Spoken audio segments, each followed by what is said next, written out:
Hello plant friends, my name is Victoria and you're watching Plantastics. If you're interested in learning how I'm going to repot all these propagations, let's roll the intro and get started.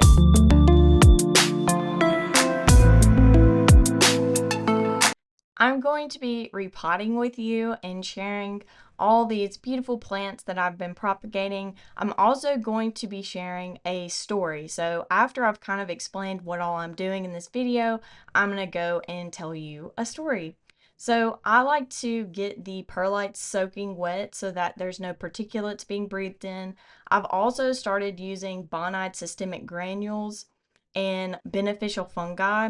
The Bonide systemic granules are going to be absorbed almost like a fertilizer into the plant's tissues, and it doesn't make them immune to pests, but if a thrip is going to eat a plant, they're really not going to want to eat the plant that the Bonide systemic granules have been absorbed into. What I like to do next is I like to mix everything up. I like to mist it, like, once again, to just prevent the dust from being breathed in by me. Something else I like to do is I like to wear gloves because I do not like to get dirt under my nails. I just don't care for it. So there have been questions. It's not to keep the plants from contaminating each other. It's just to prevent my manicures from being destroyed and getting dirt underneath my nails because I like to just look clean. So here are some of my African violets. I'm going to be separating those first. So these violets have been here since November. It is currently April. So I have waited a little bit long, and that's because I've been preoccupied with something that I'm going to tell you about later. So this is kind of a difficult thing to do because you're going to be removing the smaller, weaker plants and you're going to be taking the biggest ones. Sometimes you may just have one big plant, sometimes you have two. This one leaf produced two really nice ones. The way you're going to be able to tell which ones you want to produce is you're just going to look at the top of the plant and you're going to try to find a rosette. So a rosette is basically where you can determine that there is a center on that violet. So there's a defined center, and then you have your plant's leaves going around. And I like to wait until the African violet propagation, like the baby leaves, get to where they've grown to be about the size of a dime, which works out for me because I like to basically set these up. I cut the leaves at a 45-degree angle and cut them pretty short.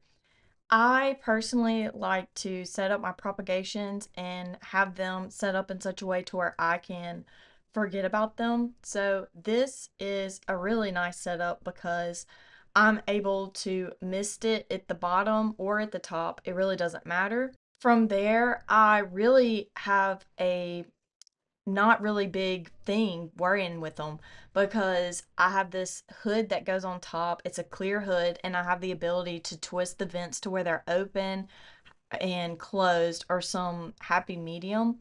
And that allows the moisture to go up, and then it kind of just like rains down almost like the weather and clouds like we have in the real world. So I'm able to do that. I don't really fuss with them. I also have them on a T5 Barina Light shelf that I've made myself, and it is on a schedule so they get a ton of light, so they're able to get a lot of growth in.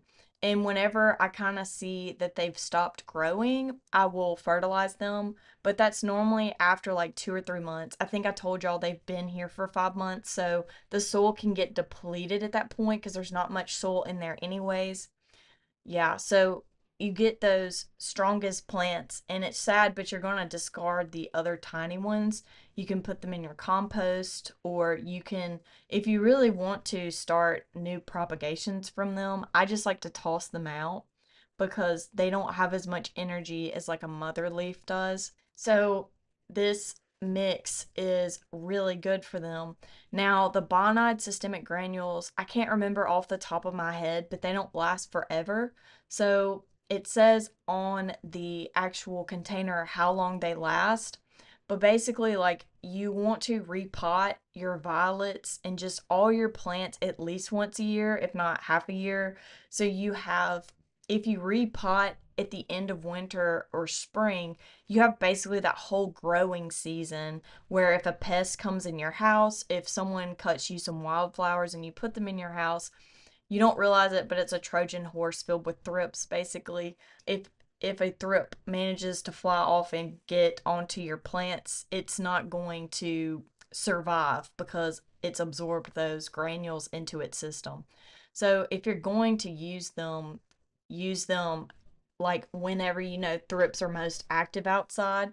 Now they exist all the time. I'm not trying to fearmonger or more like, make you scared, but it's just something to think about. Like I saw someone, they posted raspberries and they're like, what are these yellow things? And they had bought raspberries from the grocery store and they'd come with little thrips on there. So you don't realize it. They also fly, they get on your clothes, they're anywhere and everywhere.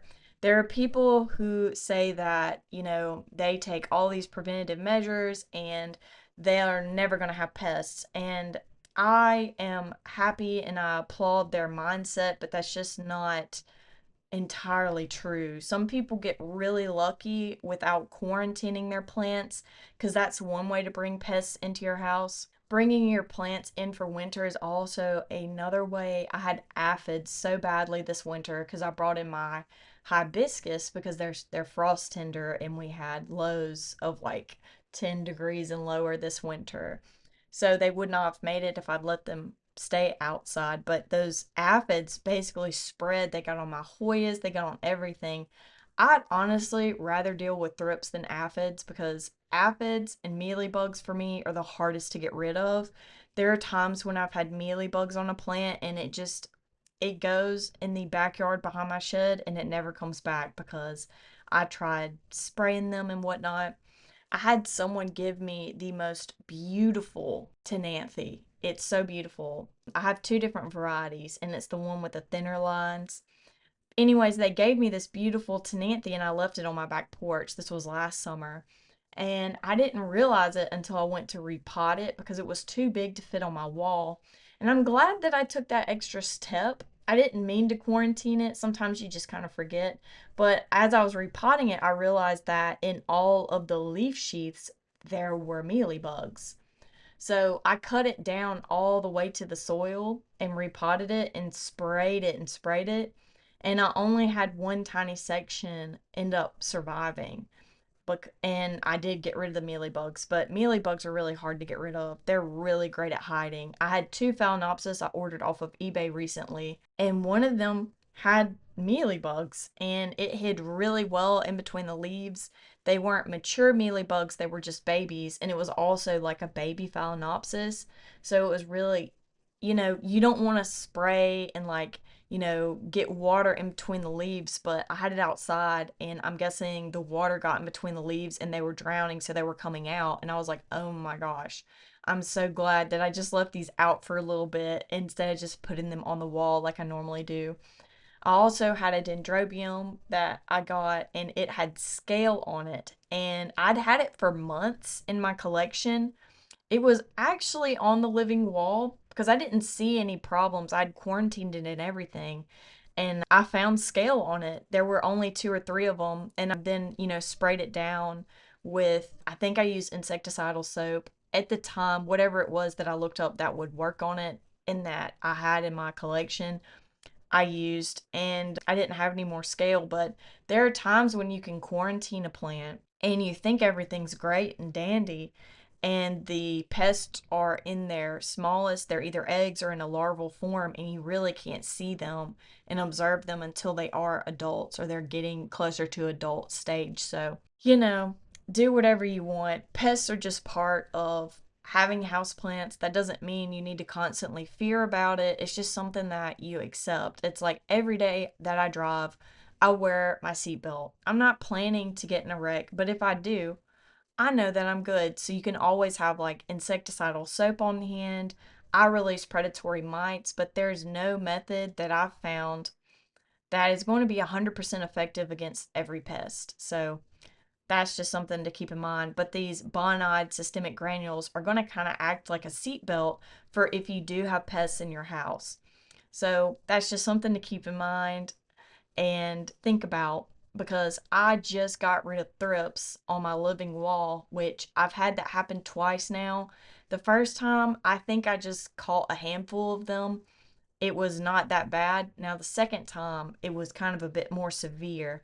I had a hydroponic setup with strawberries, and my strawberries had just started producing. It was so sad, and I realized they were covered in thrips. Like, it's so sad that I noticed. And I'm guessing they'd been there for a while. They were kind of hiding underneath the leaves and also in the flowers. But I was so proud and so focused on the actual fruit itself that I kind of just didn't notice it. But basically, my house is shaped like a hot dog. So if the propagation room is at the longest part, the furthest away, and my office is on the opposite side. So they went from the propagation room to the dancing slash living wall room, but they didn't make it the rest of the way. So they didn't get into my office house plants. They didn't get into the living room. I have since treated and repotted every single plant in my house, or you can also add the granules at the bottom of a water reservoir if you are wicking, and that also works, or you can kind of just sprinkle it on top.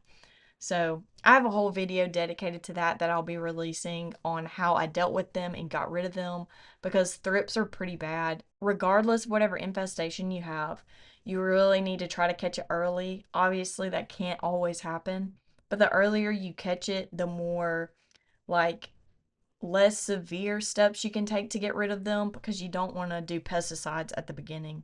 I like to try to just like gradually get more severe in my attempt to get rid of them. Okay, so I've talked about my violets. So you can see I've got some of the Optimara ones. I'm just going to try to point out some of the begonias before I get into my story time. So I have this green and brown looking begonia. That's called kitten paw. There is a one there's one peperomia in there, and it is kind of in the middle towards the top left. This black begonia is called Begonia Black Mamba, and it does have some really nice blue iridescence if you use flash. I also have Confetti Yeti, which you can kind of see in the middle. There's the birthday on there. I like to put it on there because I genuinely, if I don't write it down, I'm not going to remember. Okay, so now into the story time. So I've never let violet propagations go for 5 months, and it's because I have been studying for the bar exam. So I started the Plantastics YouTube channel in spring of 2021, which was the spring of my 1L year. I had gotten my first semester grades back. I met with my professors, and I was an average student, which there's nothing wrong with being average, but if you're 1L and you've been told you're the smartest, before attending law school, in college, high school, whatever it is you've done before, if you've been told you're the smartest, like if you were the curve literally in high school and college, now you're just surrounded by the smartest people, and you may not be the smartest person in the room anymore, which was my case. And that's fine. We all have strengths and weaknesses that go beyond where we are going to be scoring academically. So you and your grades, they do not define you, okay? So just keep that in mind if you are in medical school or any post, graduate school. That is something to keep in mind. Obviously, don't take that and think, oh yeah, I can fail out, because that's not what I'm saying. I'm just saying go for progress over perfection. You are only competing with yourself. You really can't compare yourself to others. They may have been training to be in med school, law school, or whatever your graduate program is, like since they were in the fifth grade. I didn't do mock team until my second year, my 2 year in law school. So I'd done speech and debate. I had done like basically all kinds of different speaking engagement. Previously, I had gone to school as a music educator. So I had experience with speaking, but I didn't in performing and presence and just really conveying and connecting with people and emoting, but the the whole academics, I had never written an essay or typed an essay before law school. I had no foundation, no base whatsoever for law school. So, knowing that and knowing there were people that went to school for political science and both their parents and their grandparents, their parents' sides were attorneys, like there's not an equal footing there as a first generation attorney. So I had to be really kind to myself because I like to set expectations that are not realistic because I'm never happy with the status quo. I always really shoot for the stars. So that can be really disappointing and heartbreaking. I know it sounds great to be like, oh yeah, I'm an overachiever, but when you have your eyes set on one thing and you fall short, it feels like a failing, regardless of how great that thing is to everyone around you that has, a rational state of mind. You wanted that thing at the top, you had your eye on, and you don't have it. So regardless of how, you might land in the stars, like as that person with that goal in mind, you're heartbroken and that's hard to overcome. But I say all that to say, my spring 1L year, I really wanted to get better at communicating and getting better at that because that's, one of my strengths. One of the things I think we as just a society do is we're constantly addressing our weaknesses, and you should always try to do that, but I think our primary focus should be looking at everything as a whole.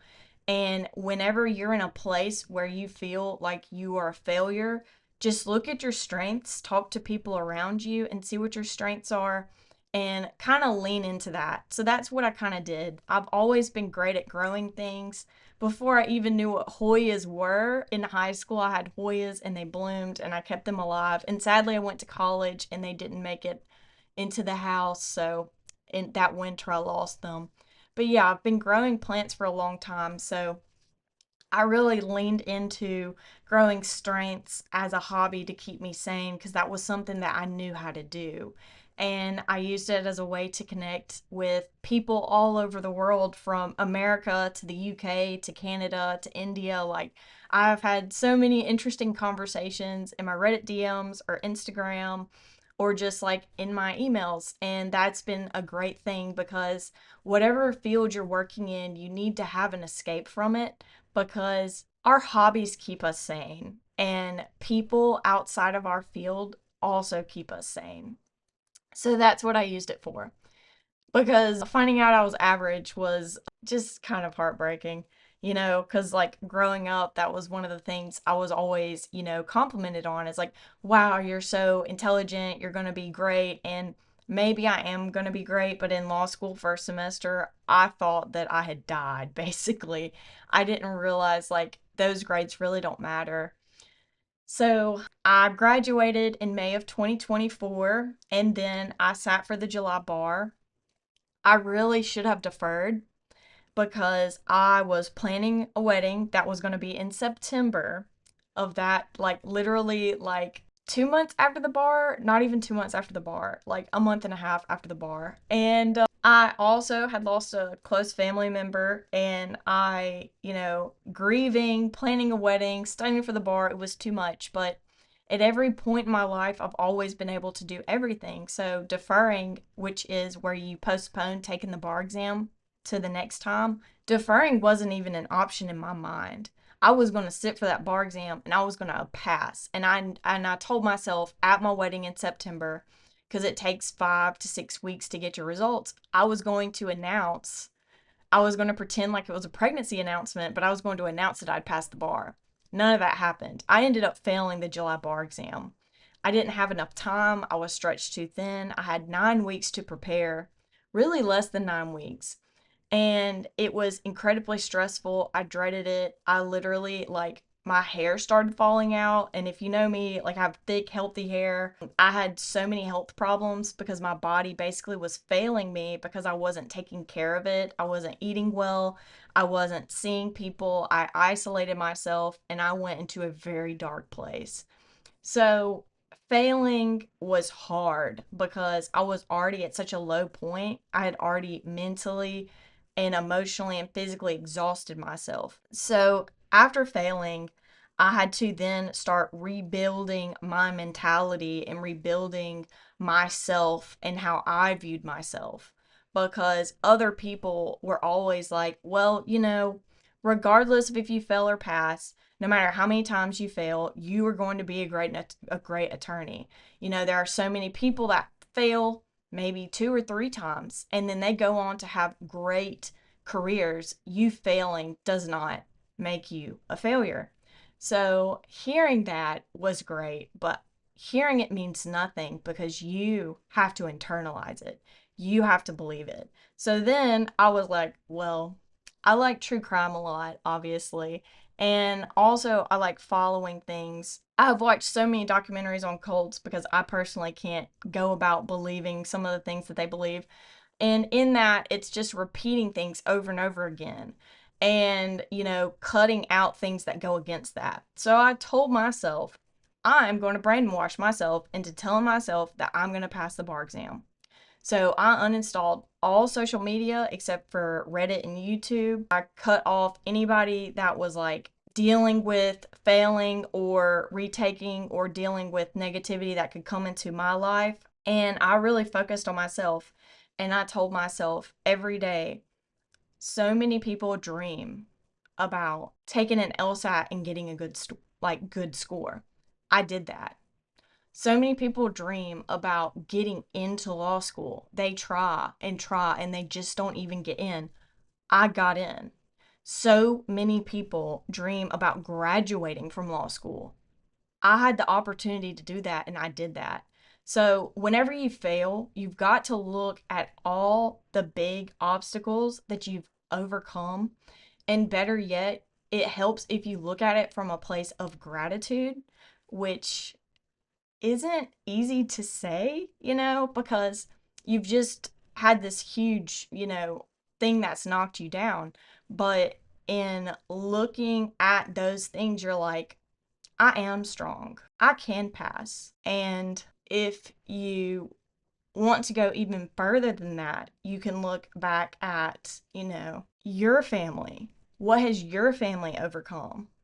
Think about you are the result of all these people, like thousands of years of people who've come before you, and then start thinking about all the stuff that they've overcome and think, like, if they can do that, if I in my lifetime was able to do that, there is no limit to what I can achieve. If I want it, I can and I will do it. And you have to I started doing that. And if you're doing something academically or just in life that's difficult, obviously be concrete and be, practical in your steps. But your mindset is everything. I told myself that I was going to fail and I failed. I convinced myself that I was going to pass and I passed. But the mindset's nothing. The mindset sets you up to be able to take concrete steps. So now I'm going to tell you what I did that I did not do last time. So I used Barbary the first time and the second time, but was a quote unquote treadmill studier.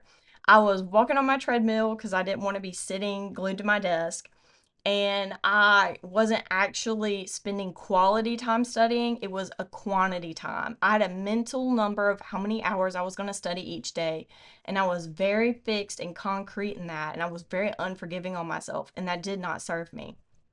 So, at the beginning, I gave myself 15 weeks to study for the bar exam. I took off Christmas and Thanksgiving, so it was probably more like 13 weeks or something like that. And I met with a tutor and I also, renewed my Barbary subscription because I had the program where if you fail the first time, the second time is free. I purchased the Adapt-A-Bar Retaker thing. Previously, I'd used Critical Pass and I used their basically flashcards. I used those the first time for the first 2 weeks, and this time I used them like a few times in reference. But basically, I met with my tutor. I reached out to the local bar where I had sat and I got my essay responses, the model answers, so I could see where I fell short. Just reading my answers was really hard for me. It took me like 2 weeks after I received them in the mail to even read them because it's almost like walking on hot coals. It's like you're dealing with it. It's very fresh and it's very real. It's like you're reliving it. I also got a detailed report as soon as I got my results on which areas in which essays I scored a certain way. So I met with my tutor. She looked at my exam results. She was like, your grader on the essays was super harsh, but you know what? This upcoming time, doesn't matter how harsh they're going to be, you're going to get it right. And that's what I did. So I took an Adaptabar MBE. Adaptabar is amazing because it is past exam questions. So unlike Barbary, which Barbary does a good job at simulating the questions, Adaptabar are real past questions. Also, when I'm talking about these things that I use, these are my own thoughts and opinions. I'm not paid to say this. I was not endorsed or promoted or paid to say any of this.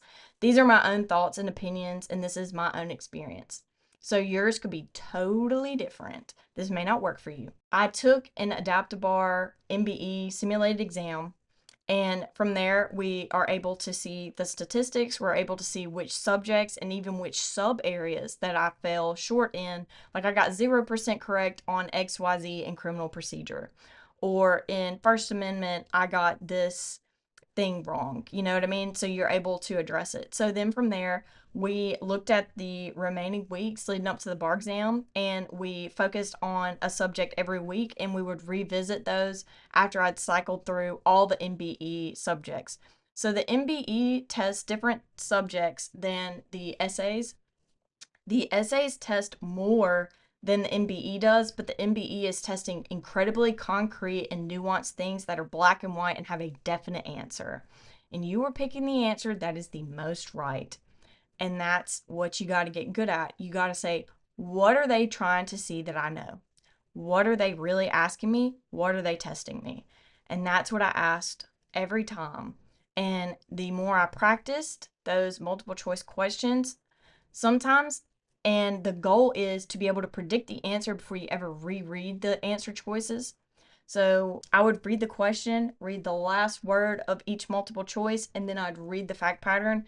And there were times when it'd be talking about civil procedure, but it's really testing a torts question, or it would mention something. So there are red herrings, which are the things that are meant to distract you, and you've got to figure out what exactly they are testing before you read that fact pattern, because baby, let me tell you, it is like sifting and, looking for gold. You will find those gold nuggets so much faster than if you're just looking at everything all at one time. You're not going to be able to sort through it, but when you realize what you're looking for, it's so much easier. I really hope that you're able to apply that. And, okay, so going forward, I was able to use that. I went through those subjects, and then about a month before the actual February bar exam, I took the Barbary simulated MBE. And my MBE score from my first exam that I took at the beginning of the 15-week period and the one that I took later on, I had a huge jump in my score. So the MBE is the multiple choice. You have 200 multiple choice questions. Out of those, 25 don't count. So they take those and that is your score, and then they curve it. So I just had a huge jump. It was better. I had a better score than any of the practice scores I'd had leading up to the July exam. So I was feeling really like I was crying happy tears, because all this time, all these hours, all this very deliberate and intentional study, all this time that I'd spent like hanging out with friends, or being civically engaged. I went to some town halls. Like, I didn't do any of that last time because I was so isolated, and all that stuff was a gamble. Like, I was so scared that that would prevent me from having progress, but your brain is meant to interact with other people, and in being in isolation, you suffer, you get ill. Like, they look at life expectancy, and there's a study that shows the biggest indicator of life expectancy is how many people you have in your life, how many true connections you have. So I didn't do that last time, but I just feel like I had like a force field of like, positive vibes that I was like trying to protect. And when I'd interact with people, go to the gym 3 times a week, eat, healthy foods instead of fast foods, I was like enforcing and taking care of that like magical force field of positivity. Because if I let any of those things slip, my mental health would start making me dread and doubt myself. and I would start to like feel ill or not have the energy. I'd be lethargic. So take with that information what you will. Your mental health is everything. It's basically like a rubber band, and the more stress you put it under, the more brittle it gets. So, doing all those things keeps you mentally flexible and able to react to things in a way that you'd want to, because we all know when we're hangry, we're not our best selves. And you can take that and apply it to basically anything. If your body's not getting something that it needs, or you're not getting what you need, whether it be socially or from your support system, or like in terms of exercise, like I've never exercised to lose weight. I've always done it because of the way it makes me feel happy. It gives you endorphins. And, something that is not talked about often enough is how lawyers and attorneys have like such a high statistic compared to the normal population of substance abuse. So you've got to find things that make you happy that are good for you. And I'll just leave that there. So I saw that huge jump in my score. I also started getting fours. So on your essays, you are on a scale of 1 to 6 on my UBE jurisdiction, and a 4 and up is passing. So in the past, I'd gotten 2s and 3s, but this time I was getting 4s. On one, I got a 5. If it's family law, baby, I got you. I think I got a 5 even on the July bar exam, because that's just a really good subject for me, because I was a guardian ad litem and I have experience in chancery court or family court or whatever your state calls it. So I knew what my strengths were. I still worked on those, but I also worked on my weaknesses. So, it's like, keeping an old house up to date. Like, you have a leak here, you fix that, but maybe you want to have a really nice front porch that's screened in. You know what I mean? That's like your strengths and weaknesses, and it makes the whole thing better as a whole. So, I did that. I saw that huge progress, and I was just so happy, and I just kept working on things and just really reviewing things and strengthening what I already knew and solidifying it, and then, building on things that I had a somewhat great foundation on but didn't understand nuances.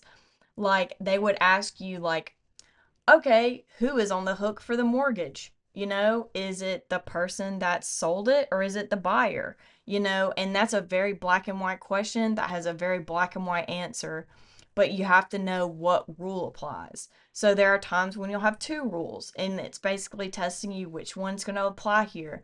And after doing it enough, you're going to get it. There are so many things in life that are just, they seem impossible. And everything in your life that seems impossible, it's impossible until it's done. Like the bar exam was impossible, especially the way I approached it the first time.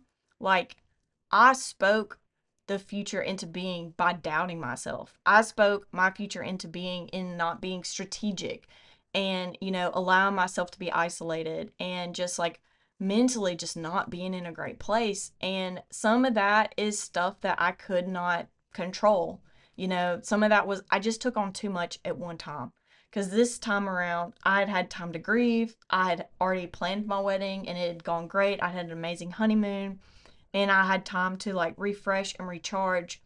But in that time, literally looked at my life completely differently.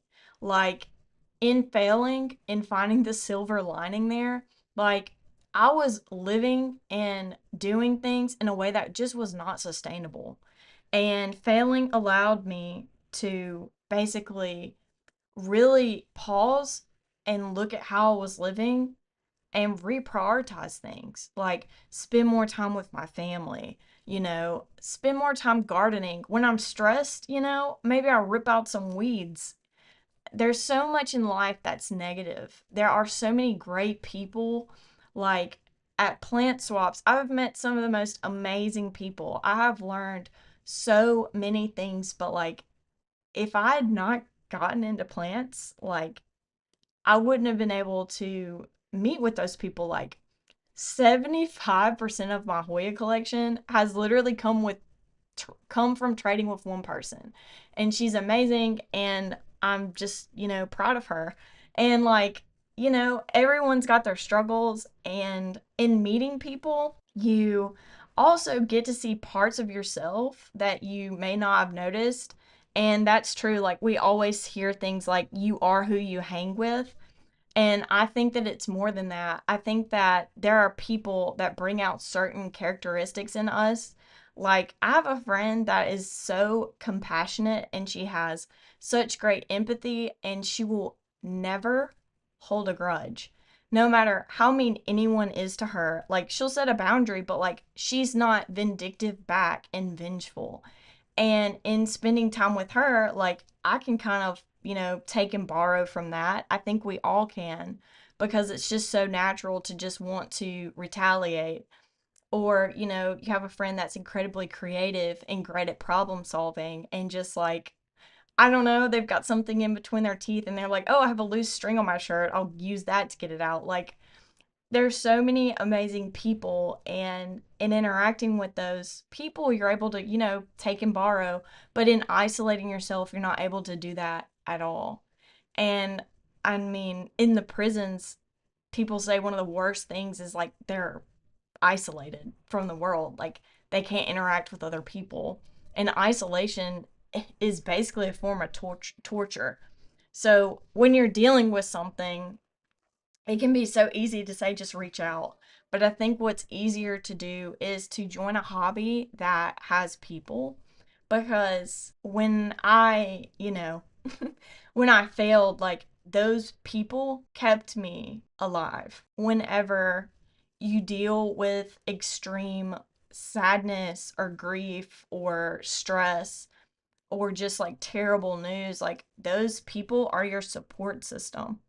So you need that. And it's not just for the self serving purpose of helping yourself. Like, when you have a community of people that are there to help you, like, your life becomes less scary in a way. It's not that you know that they're going to help you, it's that you know that they could. And if you're alone and isolated, you don't even factor that into the conversation you're having in your head. So I sat for the February bar exam. I knew that I was going to pass. February 4th, okay, 20 days before the exam, because it was 24th and 25th, I believe, I had my LinkedIn post ready for announcing that I passed. And I had claimed that. Like, I had manifested, I had taken the steps. The mindset is the first step to success. Next, you need to take practical steps. You need to tell yourself every day, if I'm able to accomplish this, I am one step closer to becoming an attorney. If I'm able to accomplish this, I'm one step closer to getting myself in a better situation, or, improving my relationship with my friend or my romantic partner. And you also have to realize what things are holding you back. So, I do yoga because I have so many prior injuries from all the theater and dance line and, things that I've done. So I'm very limited in what kind of exercises I can do. And yoga is very deliberate and intentional, unlike HIIT or maybe some other things. So I don't reawaken those old injuries. And it's all about your mindset. Like, there are some poses that are really hard, like crow pose or whatever. And it's like, when I first started yoga 2 years ago, I would have never been able to do crow pose because I would have never tried it. And I can do it now because I was able to try. And yeah, you're going to fail. You're going to doubt yourself. And, sometimes you will fail.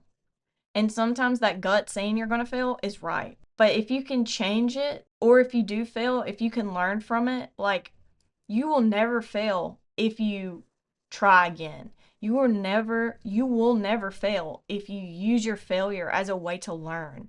Your failure can refine you instead of defining you, you know? Like, every obstacle can be an opportunity. So, like, you just don't need to let your mental limitations keep you where you're at, because growth is painful. Growth is painful. It comes with so much self doubt. I remember I was in a management position and I had people that were like 3, 4 times my age, and I was trying to manage them and get them to listen to me. And I remember that first week, like, I really wasn't, really commanding them or anything. That first week, I was really just working and earning their respect.